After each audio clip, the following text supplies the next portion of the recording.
Hello, everyone. Welcome back to yet another political episode. So, Trump had a very good week with lots of wins.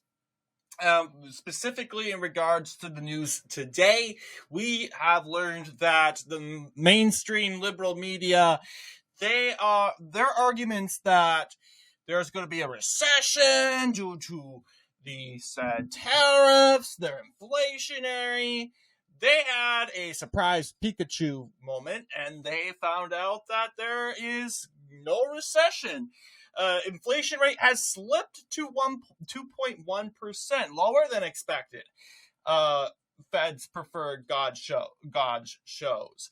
So, obviously, they're, of course, panicking also because, it's damned if you do, damned if you don't with these people. They go, 2.1, that's bad, because usually anything above 2% is recession, right? But the point is it's going down. We are steering the opposite way of a recession.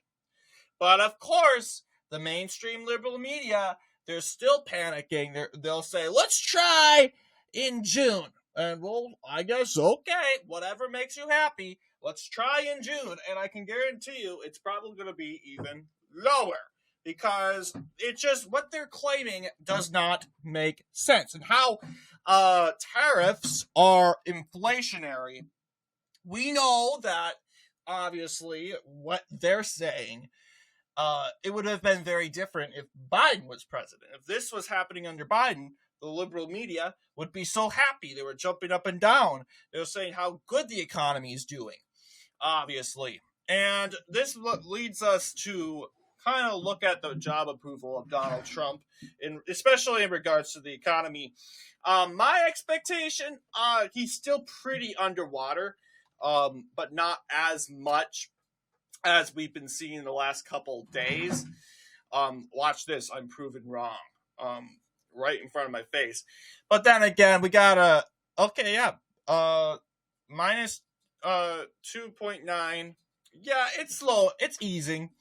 You have a poll taken. You got an approval rating from Rasmussen. But especially when it comes to the economy, okay? This is good because we're not seeing this minus 16, minus 12, and why we're seeing that.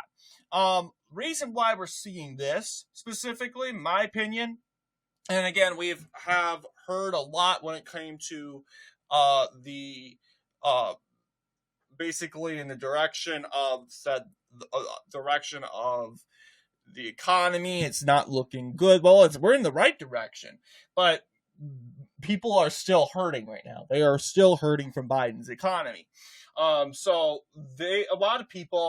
some people, they're hard to please, and they just want the economy to change now. It is, but you're not going to feel the effects of the economy until the midterm. So yes, it's going to be 1 year of patience, and it's hard, absolutely justified, especially if you're a middle-class American. But seeing the news we got today, the liberal media, they're trying to scare you. They're trying to say, recession's around the corner. No, it's not, because obviously the inflation rate's going down, lower than expected, and everyone's jaw-dropping. And of course, to spin this, they're going, it's the 2.1. That's still inflation. That's still in means of a recession. And we're like, you're missing the point, because it's turning the other direction. It's slipping down. And when you have CNBC reacting to this, you obviously know this isn't good benefits for Donald Trump. Now, going to what the other half of the news, the Democrats, they're happy about this, obviously, because the stock market's a little shaked up, because, of course, as our adversaries always do, our adversaries lie and they break their promises. China broke its promise when it came to the deal. Now, obviously, this isn't the first time China did this to us. China has done this all the time.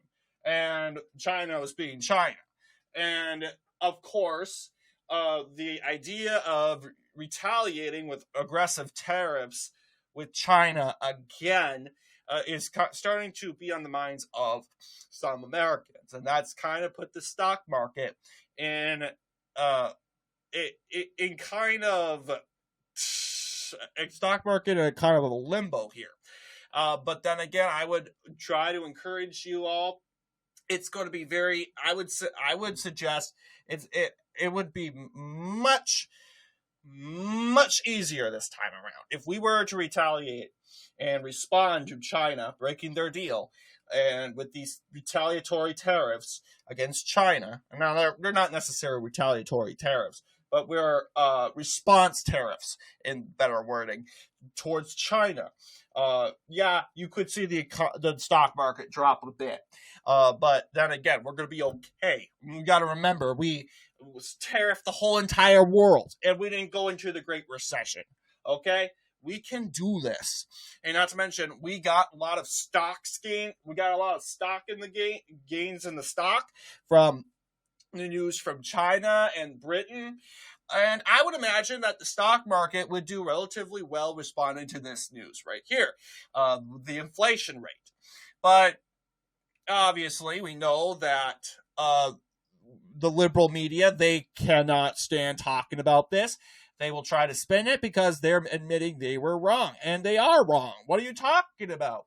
They were way wrong. They said we were going to a recession.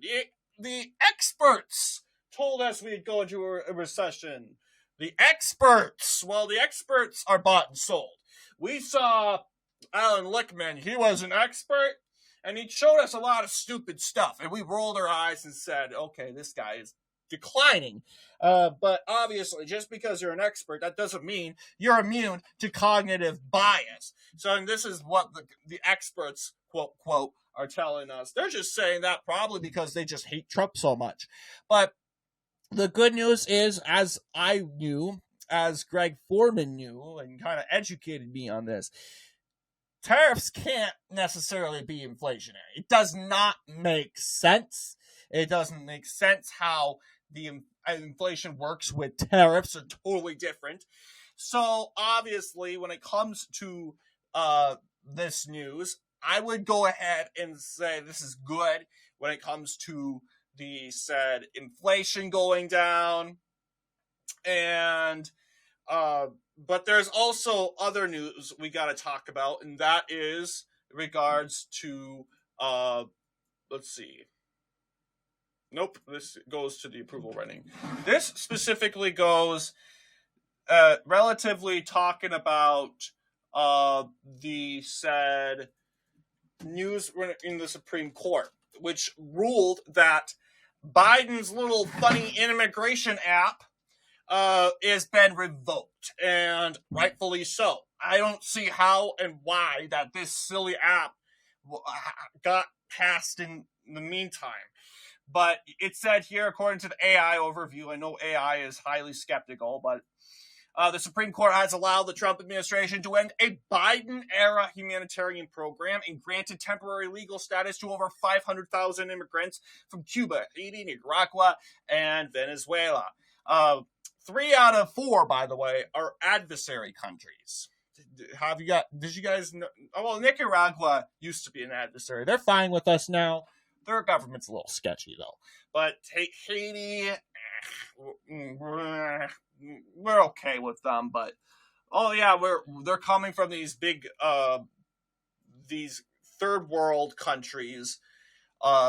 3 out of 4 of them are run by leftist governments. This decision, made on an emergency application, allows the administration to act on this change while a lower court considers the case.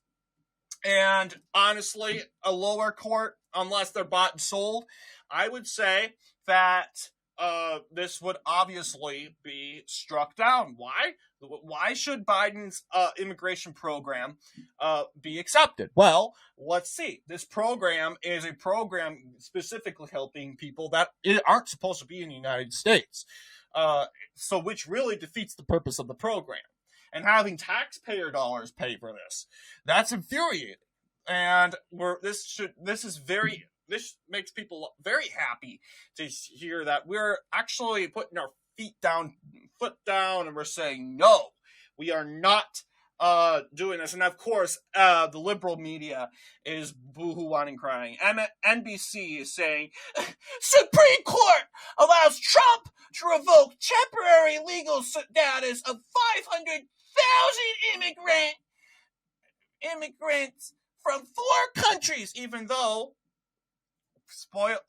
correction, they're not immigrants. They're illegal immigrants. Okay, you can make the argument that they're not immigrants. They're just invaders. They just walked right in. I want to call. Why should we call them immigrants? That's the other thing. Why should we call them immigrants when you can make the argument that, let's just say, Russia invading Ukraine was Russian immigration into Ukraine. You can make that argument some way. They're invading, especially when we talk about MS-13 and Tren de Aragua, 2 foreign terrorist groups, no different than ISIS and the Taliban. But I want to read this part of this article from NBC and how they're coping over this news. The Supreme Court on Friday allowed the Trump administration to revoke the temporary legal status of more than 500,000 immigrants. The illegal immigrants, that was granted by the Biden administration, making them subject to deportation. The court granted an emergency application filed by Homeland Security Secretary Kristi Noem that ends the Biden program that gave 532,000 people from Cuba, Haiti, Nicaragua, and Venezuela permission to temporarily live and work in the United States. The people directly affected by Friday's order may still have other avenues available to stay in the country, such as by applying for asylum. No way. Well, okay, they technically can, according to the legal status, but they shouldn't. Why? Like, applying for asylum with their lawyers saying thousands have already sought to do so. Well, it depends. Is this why you're coming into the country? Let's be honest. People are coming into the country all over. You can't tell me all these people, millions of people, are seeking asylum. You can't tell me that. And it's true. Like I said, Nicaragua, Venezuela, and Cuba are dictatorships. And maybe that argument would work, but Haiti? Haiti's different. It's not a dictatorship, but it's just a corrupt country. It's a country taken over by gangs. Obviously. And there's nothing to flee. You can flee poverty, but yeah, it's an easy argument to make from these little lower third world countries, but you get what I'm saying here. You came in here, you should have went through the legal way though. You went in the wrong way. So as far as I'm concerned, you get to go back. And if you want to seek asylum, you do it from your own country. That, yes, it means go back to Cuba. Guess what? You don't have an option in this one. You don't have an option. Staying here will essentially mean screw the law and order, because our heartstrings have been stretched so much due to these illegal immigrants. No, they get to be sent back. Start over. You did it wrong. Start back to the beginning. And if you want to seek asylum,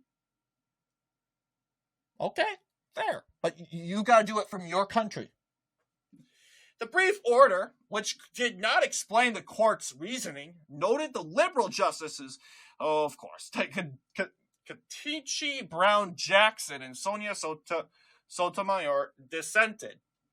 Of course. Why? They say the Republicans are bought, the conservative judges are bought and sold. I don't get why any judge would actually get behind a group of individuals breaking the law and letting the government, telling the government to ignore it. Why would they do that?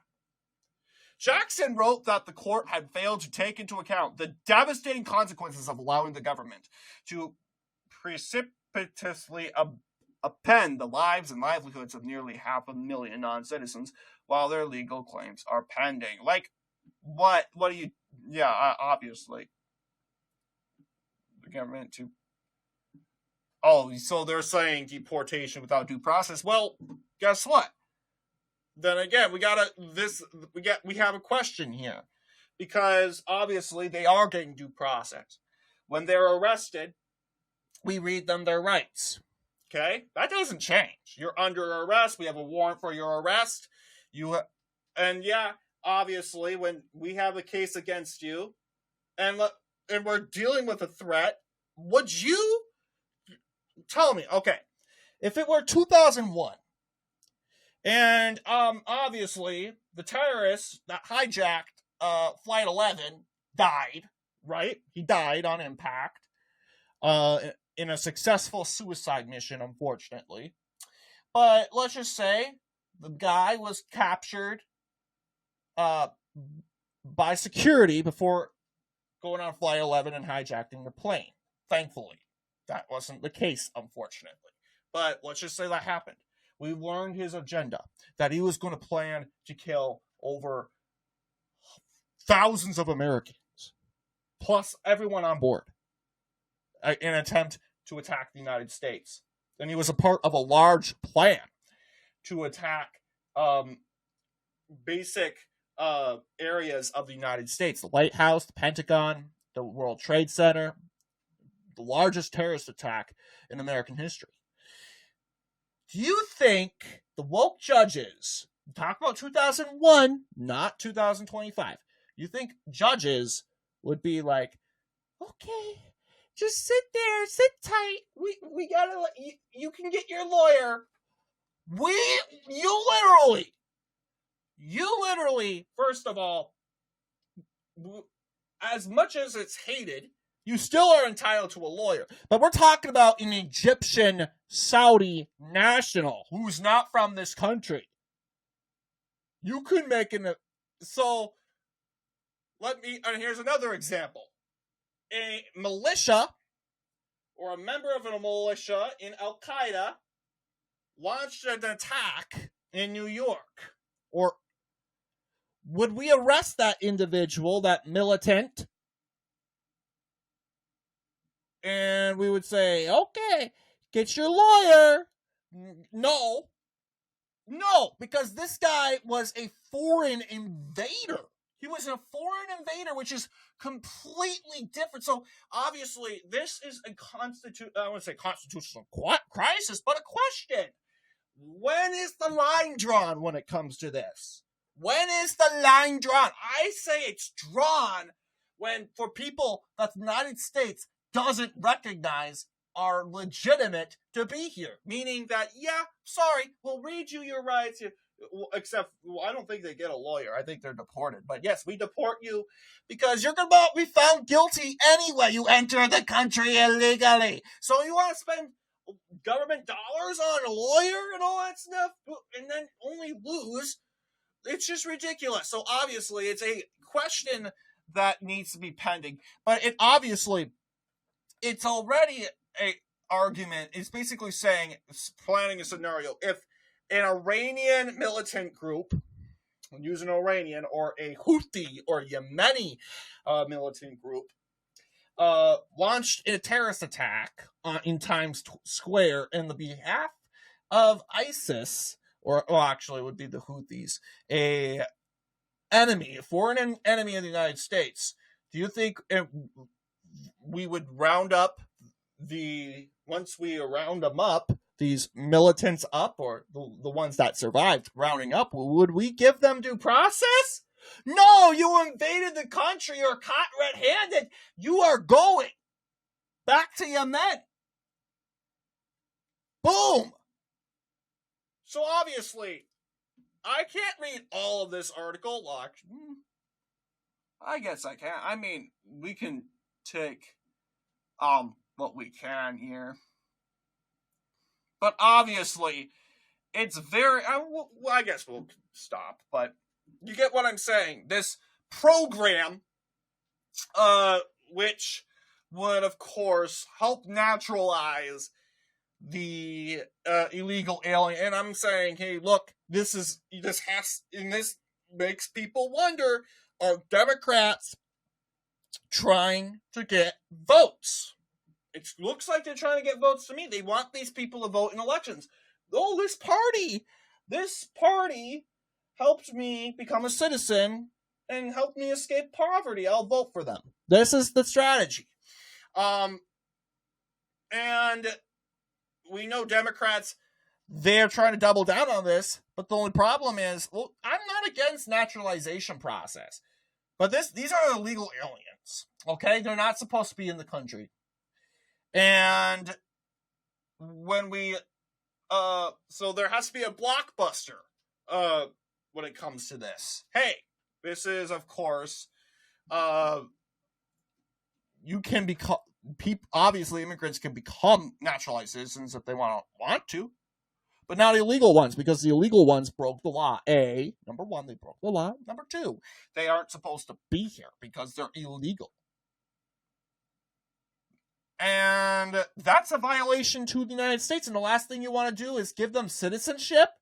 They violated the law of the country, the law of the land, and you want to give them citizenship? So obviously, legal challenges, basically going over the breaking down the program. The Biden administration had established a humanitarian parole program that allowed individuals from 4 countries who entered the U.S. and remained legally for 2 years. The Supreme Court granted an emergency application by the Trump administration to end this program, obviously, because I don't care if it's 2 years. Oh, it's just 2 years. Give them a break. I don't care. No, they entered in legally. I don't think they get 2 minutes. Not 2 years. Not 2 minutes. Not even 2 minutes. You get your foot back in Mexico. You get your foot back in Haiti. You enter in the legal way. So, of course, this decision will likely affect thousands of individuals who were granted temporary legal status under this program, and it's not legal. How is this legal? Allowing illegal aliens to stay in the country, allowing people that broke the law, letting them get away scot-free. How is this legal? And I like how they use it, legal status. And explain to me how this is legal. Just because this is a government program, it does not mean it's legal. It doesn't mean it's legal. And here's the legal challenges. I can't believe there's any. This case is still pending, with the lower court considering the matter, and the Supreme Court may review it again. I don't think they should. I think it's shut and closed. They entered in illegally. They need to go back. The fact that they got to stay 2 years under a program, the humanitarian program, cheap, so cheap. They lucked out big. I wish we could do that to the whole world. Imagine if Democrats could do that to the whole world. This country would turn into Venezuela, literally. And yeah, I'm glad to see that that's over. Done and over with. And it's unfortunate that this isn't shut and closed. And the Supreme Court said, okay, let's review it again. No, no one's above the law. If no one's above the law, then we would end this program immediately. Done and shut. And actually go after, possibly hold those accountable, perhaps investigate Biden. I'm being serious. Oh, presidential immunity, they'll say. Trump presidential immunity. It's true, because they did rule that some presidents had immunity. So there's nothing we can do about Biden, but I do want to look at what they actually did and what their agenda is. Because I think it's very sketchy that they're doing this. No, they're just, they could give exemptions. They could give pardons to these immigrants, but no, they don't. They want them to become citizens. Why do you think they want to become citizens? Oh, they care about the immigrants. No, because we see immigrants, we see Afrikaners coming into the United States, legally, by the way, legally, and Democrats are throwing a fit. Afrikaners, a marginalized group. So I find it very ironic. So regardless though, I think we got 2 wins. We got to savor these wins. We got to taste them and enjoy the tears. Democrats were just wrong about inflation.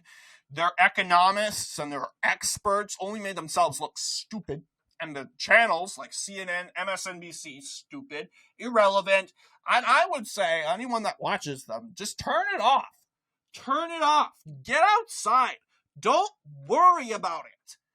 Don't even bother turning on these mainstream news sources because they're just going to tell you bad news. What, like, you want to know the news? You already know what you're getting. You're getting bad news. Nothing is, except for this. This is good news, but obviously Democrats, like this headline, and this headline, the 2.1% saying that it's still a recession, blah, blah, blah. They're still going to find you bad news to throw in your face. Might not be as much, but they'll try to turn it around. So turn it off. Go outside. Go outside and breathe. There. I'm pretty good, right? I mean, you get what I'm saying. So, yeah, turn off New York Times. Turn off MSNBC, NBC, USA Today. Turn that off. We don't need it. And when it comes to the immigrants, the quote-quote immigrants, the illegal immigrants, under this silly program that never should have happened, it's like, imagine this. Imagine getting a program to help help criminals escape the police. This program that would help and pay for criminals to be geared with better weapons, better technology, better vehicles to help escape the police. Government-funded program. You think this is no different. Maybe it's a little more severe, but it's no different. Biden was helping these criminals break the law. He should be ashamed of himself. But anyway, what do you guys think in regards to this video? Let me know down below. And as always, I'll see you all in the next political episode.